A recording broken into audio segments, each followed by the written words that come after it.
Hi, I'm Karina Walter, and welcome to the Standard Newsroom. I'm here with Mayor Walter Sendzik for our chat with the mayor. And it's in September. I hope you had a great summer. I did. How about you? It was quick. It went by. I don't know if it's just me, but it just seems that this summer was a quick summer. So I'm hoping for a good fall. Yes. Grape and wine's right around the corner. That's right. And you have very colorful socks on right now for another event coming up. I've got the Walk a Mile in Her Shoes socks. So this is a fundraiser for Jillian's Place. It's October 19th. And I know I'll be walking with a lot of people. The Standard is a big supporter of Walk a Mile. They cover it every year. They've had Grant LaFleche walking in it previously. They raise about $130,000 a year for Jillian's Place, which is a women's shelter, women who are experiencing violence and children who are experiencing violence, and so they do good work in our community. Are you getting used to walking in the heels? I'm getting used to it.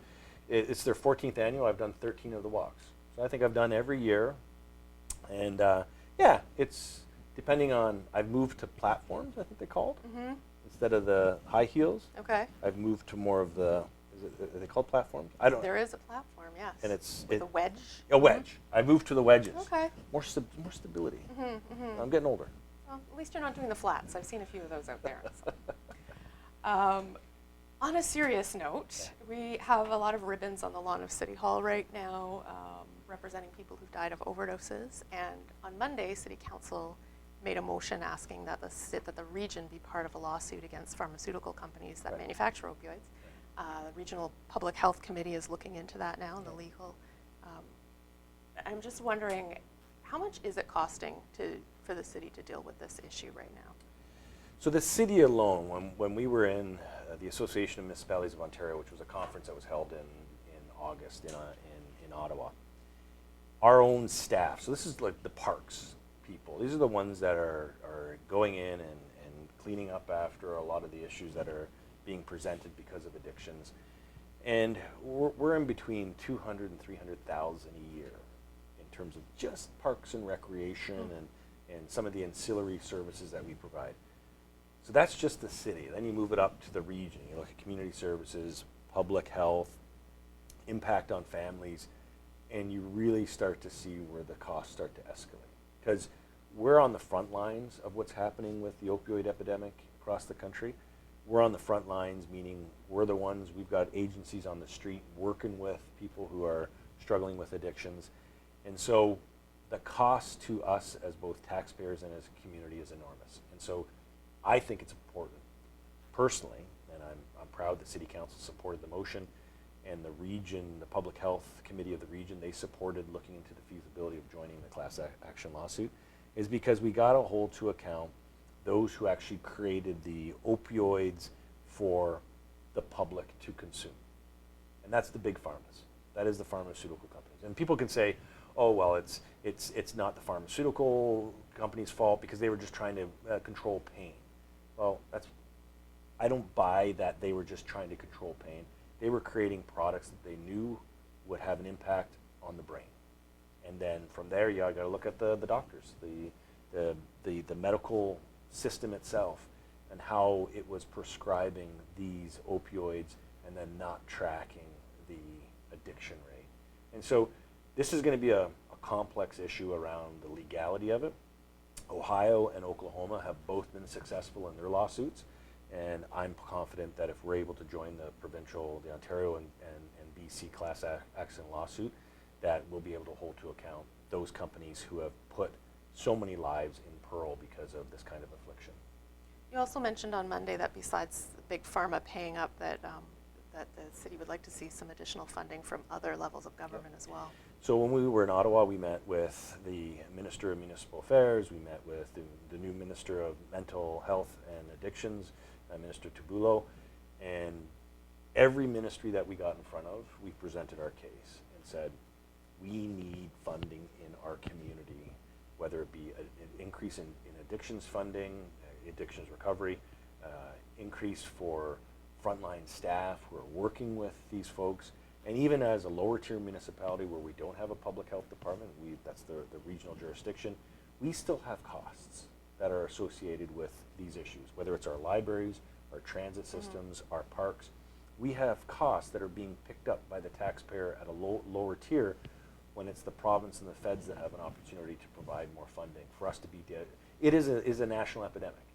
So we need a made in Ontario plan, and we need a made in Canada plan for how we're going to tackle this. It's not going to be cheap.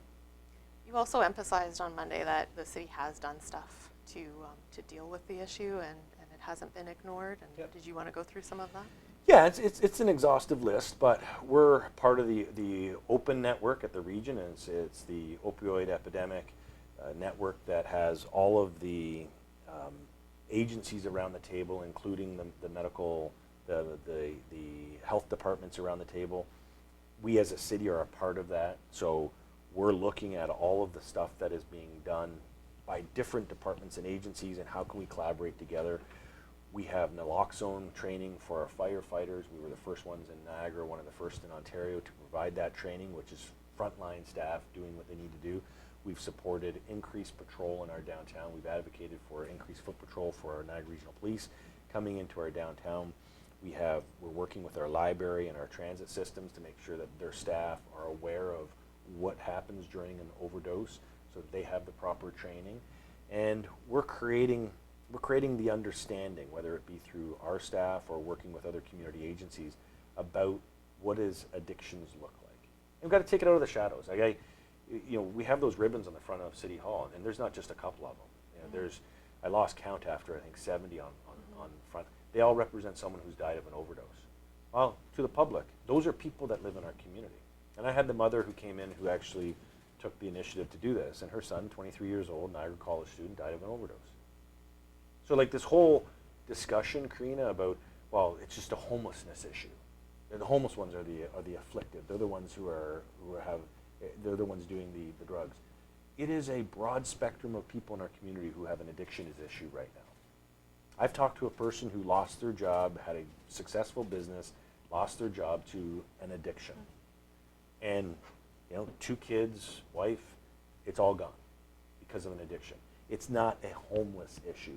Addictions could lead to homeless, but when you look out and you say we have a homelessness issue, and that's because all these people are addicts, the complexity of this issue is so deep that we have to stop talking on a superficial level and really get down to addressing the core issues. A lot of it's around trauma.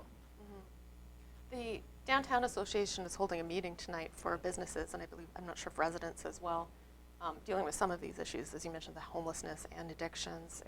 It's at Robertson Hall tonight at the Niagara Folk Arts Multicultural Center building at 85 Church Street at 6 p.m. Is the city going to be there? Are you going to have representatives there? Yeah, we're partnering with the BIA to make sure that we have all the resources that will be available for a very good discussion. I'm going to start by saying I'm the biggest booster of our downtown, and I love our downtown. I love where we've gotten to.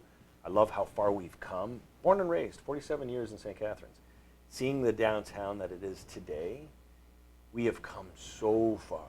And it's been built on both the public sector investments of the Meridian Center and the First Ontario Performing Arts Center, but all the small businesses that are opening along St. Paul Street and on James Street and on King Street. We've got so many businesses in the last 3 or 4 years have opened up. People talk about there's boarded up stores in the downtown. There's fewer boarded up stores in the downtown today than there were a decade ago. I know that for a fact because I've worked downtown for the last 10 years plus. And so we have this vibrant energy. We've got more students in our downtown due to Brock University, Maryland, School of Marilyn I. Walker, School of Fine and Performing Arts. We have all of this energy. And yes, there is issues that are presenting themselves because of some economic and social conditions. But the reality is that I wouldn't trade our downtown for pretty much any other downtown in Canada. And I've traveled to a lot of downtowns. We have more going for us than a lot of other downtowns. So I'm a big booster. And tonight what I'm hoping for, Karina, is that we focus on what can we do together. I'm not really interested, and I'll be blunt, I'm not really interested in talking about the perception or that we think without quantifiable data. I want to be able to have a discussion about, okay, let's create an even more vibrant downtown. And what are the tools that we can do to get there? Working with the Niagara Regional Police, working with community services, working with other levels of government, working with our own staff and the BIA. How do we continue this? Because people say we've taken steps back. I call them armchair critics. I think we've done a very good job.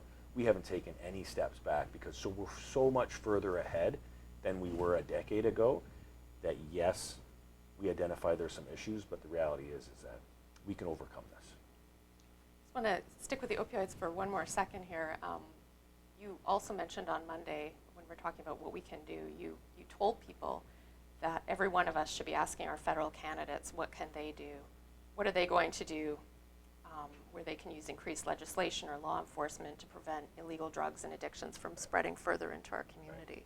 And I think that's a honest question to ask the candidates. Is it about choking off the point of the drug distribution? Do we have to tighten our laws on the distribution of illegal drugs? Once you're an addict, there's no use. People say, well, just throw the addicts in jail. Really? They have an addiction. Throwing them in jail you talk to any police, you can't just throw them in. There's no you got to get them through the recovery. It's the drug dealer. Let's get tough on the drug dealer. Let's choke off the supply. That is a federal jurisdiction. It's looking at the criminal code. It's looking at Health Canada. What can Health Canada do to, again, create additional funding on the addictions recovery side? And it's interesting, I was reading an article in BC where a young mother of a 16-year-old, the 16-year-old got hurt playing hockey. What did the doctor do? Prescribed him an opioid. What did the child do? Got addicted to opioid by the age of, well, the young boy died at 18 of an overdose. Really? And what the mother said was missing was, we identified our son had an addictions issue, and it was a 30-day recovery. People need more than 30 days on recovery. Let's build the institutions, let's build the centers where it's about year-long recovery. Because they have to build their life back. They have to build their brain back again. And so let's look at what the federal government can do. Let's look at what real recovery looks like and how do we fund it. I'm willing, and I'm the first one to put up my hand and say, if it costs more to create centers of recovery that put people in recovery for a year plus, I'm okay with that. Because it's hurting our community. It's hurting families. And we need to do a better job. You seem really passionate about this issue. Have you, as mayor, met a lot of parents and family members? I've had close friends who have lost very close people to overdoses. I've had close friends who are recovering from addiction, and I've got friends who are in addiction. And so I'm 47 years old. I guarantee it, anyone in this community, if they were to put a call out and say, do I know someone who has an addictions issue, you'd be surprised how many people would put up their hand. It's a brother, a sister, a best friend, an uncle, an aunt. It's there. And what are we doing? And what I think, Karina, is that we're actually talking about it more. Mm-hmm. You know, a decade plus ago, it was hush hush. Let's not talk about that. No, we're actually putting it on the front table and saying, let's talk about it. Because that's the only way we're going to deal with it. Mm-hmm. We can keep putting it in the shadows. What's going to happen is that more young people are going to be addicted. More folks are going to do things to their life and to their lifestyle and to those around them that are harmful. And then what's going to happen? So I think it's healthy that we're having these discussions. And what I'm hoping is that out of these discussions, we'll be able to come up to concrete ways and means to deal with it. Okay. Federal election was called yesterday. And putting you on the spot here, but besides asking the candidates about illegal drugs, I'm wondering from a municipal point of view what kind of questions you want to hear answered from the candidates. What are the topics that are the big ones for the municipality? Well, I think healthcare as a holistic is going to be a topic around mental health, long-term health, making sure that the investments are being made in communities so that those who are at end of life, those who are going through trials and tribulations have access to a strong healthcare. And that does have federal jurisdiction in it. But I also think it's around the economy. And what is the federal government doing, or what are the plans to continue to evolve our economy so that the next generation have employment opportunities? If you scratch at the surface of a lot of community issues, a lot of it's economic. We've lost or hollowed out places where people can make a good, decent wage, and they're being replaced with wages which bump up against the affordability of living in a home, paying your utilities. And so you've got this pressure point, this tension that's being created.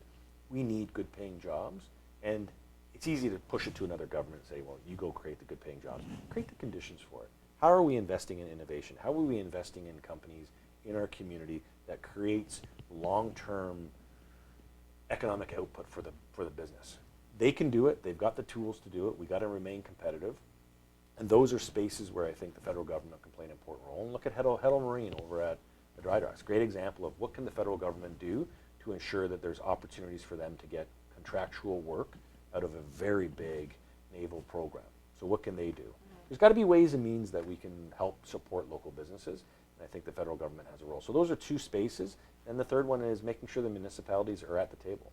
Like I'll say, Chris Biddle, who's the incumbent right now, the $30 million investment for the Port Dalhousie Piers, the investment in public transit, and the $30+ million investment in the Canada Summer Games, those are investments that help the local community.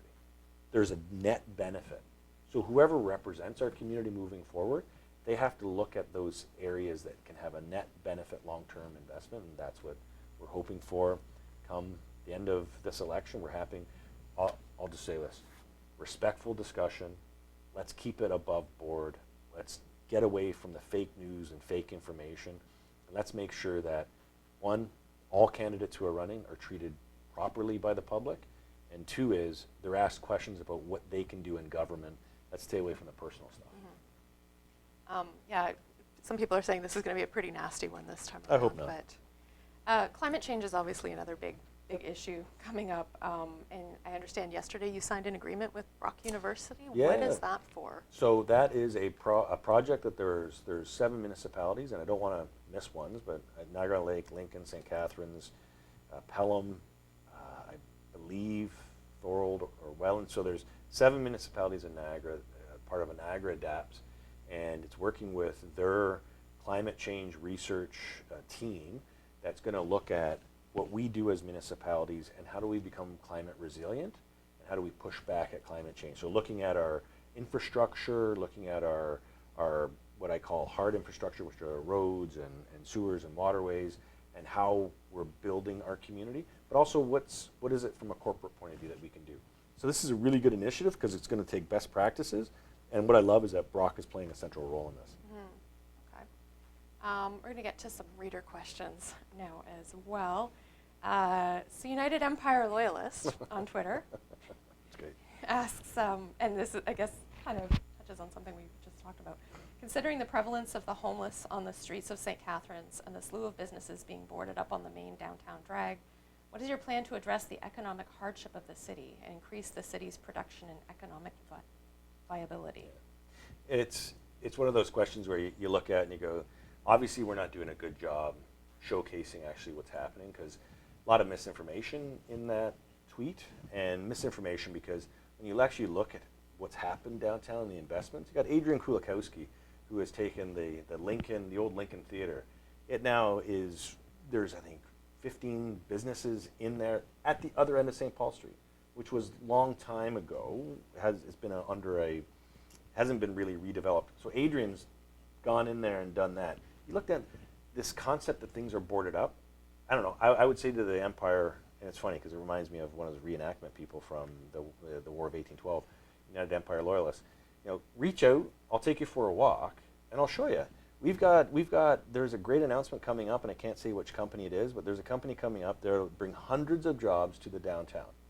And it's not because magically the mayor did something. It's because our economic development has been working with this company for a long time, along with some property owners, to get them to move in the downtown space. There's some fantastic businesses that have relocated here. So I think it's kind of myth busting, and that's what obviously, if you haven't been downtown in a while, that's what you're going to see. But downtown's going along pretty well. Well, I'll ask you a Facebook one then too, because this is sort of along the same lines. What do we do with all the manufacturing lots that are not making the city any money? And then they're asking. Yeah, they want to deduct my paycheck for it. Yes. I love that. The interesting thing is that, again, because of what people see on the GM plant, obviously that is what this person's referring to. And the interesting thing about that is it's private property. It's in a court issue. You've written about in the Standard. It's hopefully coming to a close. That I get it. It's a catalyst. People see that and they go, oh, that's what's wrong. But the old Trendset property off of Vine Street over by the old General Hospital, last term of council, that was vacant and contaminated for the better part of almost 15 years. And that's now converted into a U-Haul storage space. The Heddle Marine property over Port Weller Dry Docks, that was vacant for how many years? Now that's up and running. you look at, there's the steel con that moved into the location over off of this side of Grantham and in the industrial area over there. I'm just giving you examples of, so it's a misnomer to think that there's manufacturing property that's sitting idle. We've pretty much converted most of it into good tax revenue and job opportunities with some of them. But yeah, it's the Ontario Street property that person's referring to. Mm-hmm. And there's a lot of taxes the city is a lot of taxes owed on that. And yeah, but again, what I say to people when they ask me about the properties like that, we're not Russia, we're not Venezuela. We can't go in and just arbitrarily take property. There's obviously regulations, and we're in a democracy and a different form of government, meaning we have to work with our private owners of property to get them to a place where everything is going better. So time will tell, but I think we're on the right path. And the last question I think we're going to get to is from Daniel Taylor. This was emailed. It's about parks. Can you please ask the Mayor of St. Catharines if he plans on updating some of the parks in St. Catharines? A lot of smaller community parks are super outdated. Any plans to put a splash pad in Meriton? Love the question, and our Meriton ward mates of Lori Littleton and Greg Miller are pushing for a splash pad, so we're hoping for some news on that. We do have a recreation master plan, and that does include splash pads strategically in our community. In every ward. Yeah, so I think Meriton's going to see something soon. In terms of the parks, it's interesting because we do have Class A parks, Class B parks, and Class C. Class A would be something like Montebello Park or Lester B. Pearson or JC Park, where you're going to see a lot of emphasis on the gardens. Class B ones are more what would be around the basketball and tennis courts and playgrounds. And then Class C are smaller neighborhood parks. And so what I'm hoping is that if the Facebook or the email, if she could reach out to the city, reach out to my office, mayor@stcatharines.ca, and we can ask her what neighborhood she's in. Because what we're hoping for is neighborhoods come with ideas to the city. We don't know what a neighborhood sees as a small parkette, what they envision for it. Maybe it's some benches and some more trees or some small gardens. We can accommodate that, but we do have classifications for our parks. So the classification for a parkette, we may just cut the lawn there.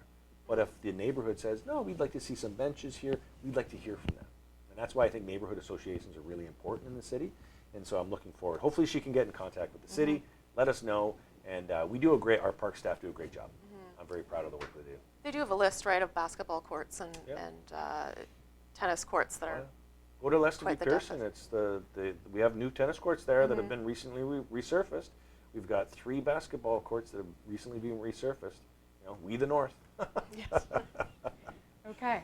Well, I really appreciate you coming in. It's been a while, so if anybody has any more questions for the mayor and you'd like to send them to me for our next chat, you can do so by emailing me at karina.walter@niagaradailies.com or by tweeting with the hashtag AskSendzik. Thanks for coming in. Thank you very much.